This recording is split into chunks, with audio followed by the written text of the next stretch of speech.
मंडळी, भोंदू मांत्रिक अशोक खरातवर झालेल्या कारवाईनंतर राज्यात सध्या नवनव्या भोंदू मांत्रिकांचा पर्दाफाश होतोय. वसईच्या ऋषिकेश वैद्य पाठोपाठ मुंबईच्या मालाडमधला भोंदू मांत्रिक रिदम पांचाळच्या नावाची सध्या चर्चा आहे.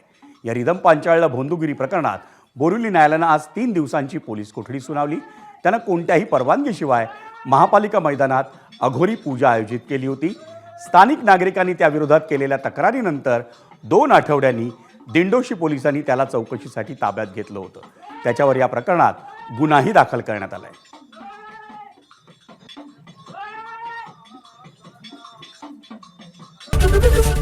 एबीपी माझा, उघडा डोळे बघा नीट.